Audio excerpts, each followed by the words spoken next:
Thank you, Stephen. Thank you, Emer. Thank you for organizing this. Thank you for inviting me.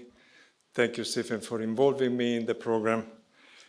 And yes, I will give a speech not much on management, but more on people. As you know, we all know how EMA works. It works in the innovation domain, which means that you have to find continuously solutions, innovative solutions, creative solutions, sometimes in a very fast evolving scientific and technological environment. And it has some peculiarity. EMA operates under the public administration rule, and rightly so, but with a need for a private level flexibility. It's providing service to public health, but to private companies. And it's also benefiting a lot from experts from the European network, but it's also depending from that. So meanwhile, it is balancing these elements. Sometimes environmental things happen. When I took over, there was a transparency issue. We have been depicted like this. The Mediator scandal was floating around, and we were under attack in the media. 2 discharges denied in a row. Internal, long and strong debate whether to take courage and make it public what we use, the data we use to take our decision, with a lot of concern of possible legal consequences. The internal discussion ended up that we all agreed to be brave and go for publication. And I remember that we all agreed that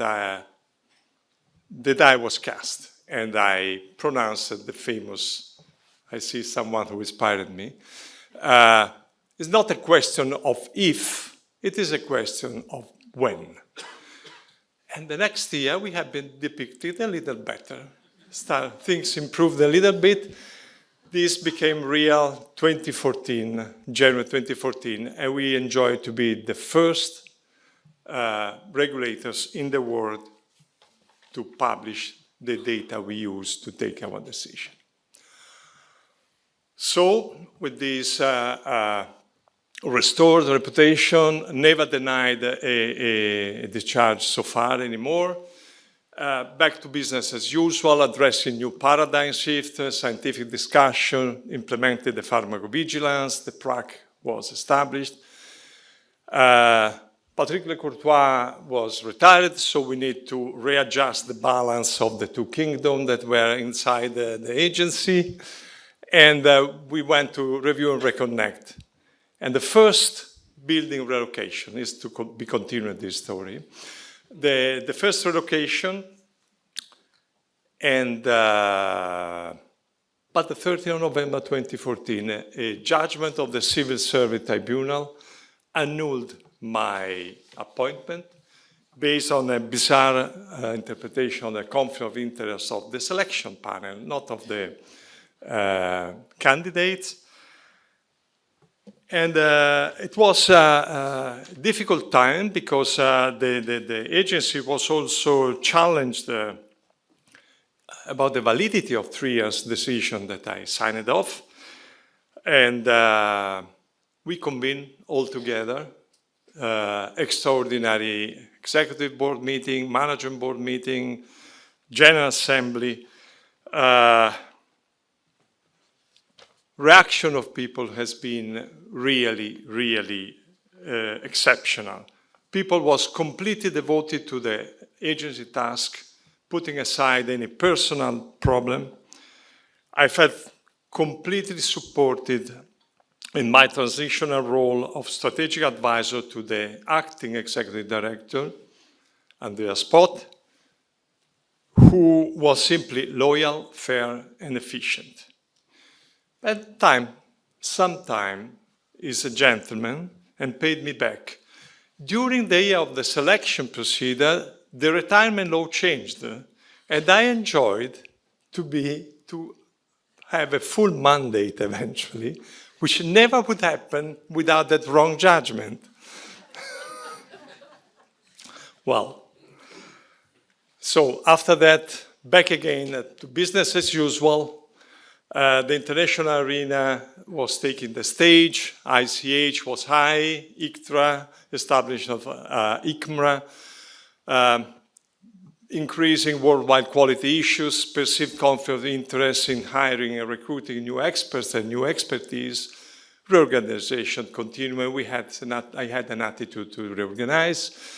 The first joint EMA-HMA strategy was kicked off, a really important step. Shortages management started to be a problem. Patient access to innovation was high in the discussion. Health technology assessment was taking a lot of time and evidence, and was the start of real-world evidence, the PRIME scheme, a lot of good things and difficult things going on. But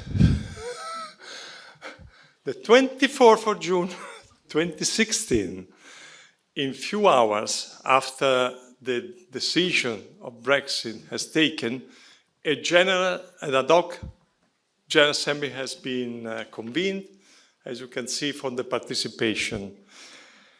We have been really lost. Will we have a new home, a new house, where we will be going? Immediately a business continuity plan, an ad hoc team, management and staff, continuous involvement, continuous consultation went on. But listening the proposal from the EU Environment and Media, we had a lot of concerns, a lot of doubts. So we focused on the strategy for the relocation and was developed putting up front real elements: staff retention, transport, school, housing, analysis of potential critical capacity due to expert and expertise loss. So we took a rational approach versus an emotional geopolitical nonsense. And we took an historical staff survey. Was held, made public, not many people happy, but it worked. After that, we had to say goodbye to London, flag lowering ceremony, emotion, sadness, feeling of loss, but also strong feeling of belonging, and we were all singing together the EU anthem.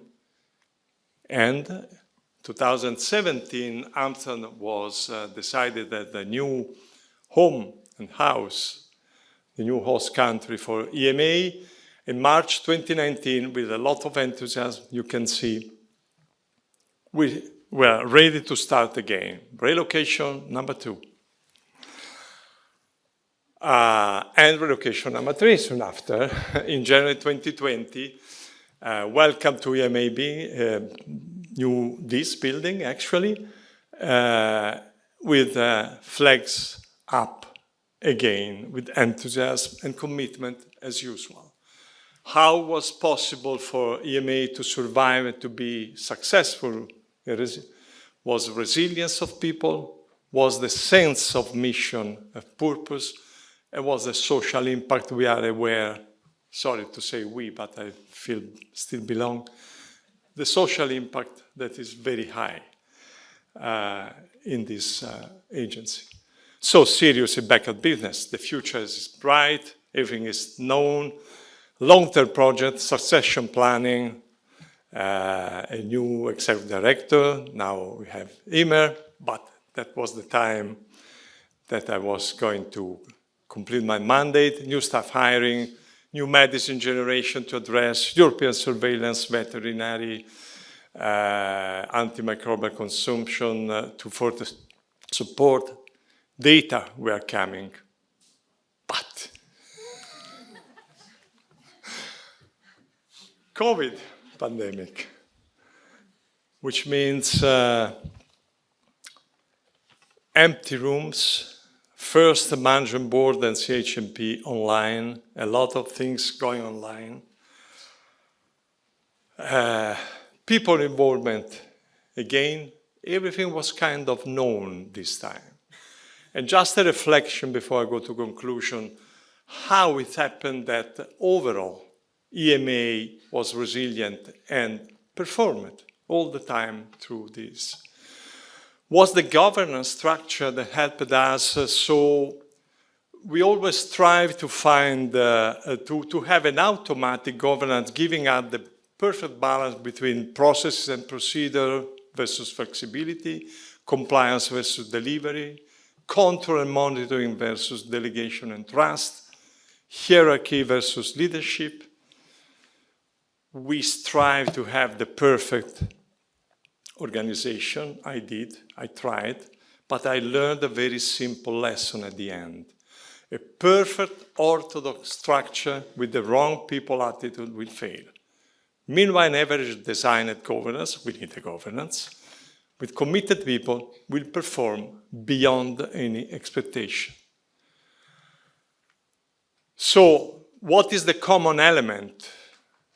We have 4 examples I gave. Reputation. Yes, we were driven by transparency, followed the principle. This was happening inside with anytime with involvement of people, tough discussion with strong personality, believe me. But at the end, we come to a decision, one more consultation, take the decision, don't drag it. And people involvement was the key. The wrong civil assembly tribunal, awareness, resilience, support from people. Brexit, evidence of the need, respect for people's lives versus geopolitical emotion. And COVID, experience, sense of duty and belonging. And experience, I can tell you, we were convening some meeting with the agenda of the day in front. We are looking in the eyes, closing the agenda, walking out, we knew what to do. Very well trained. And one more element, if you have some founder that put the agency on track, Fernand, brilliant enough to make in a good spirit another colleague, you can see Noel, how happy he was. Well, believe me, having outstanding partners, it's helping you to be a better manager, by sure. And thank you to my best and continuous partner. And people is making the difference. And thank you for making it possible.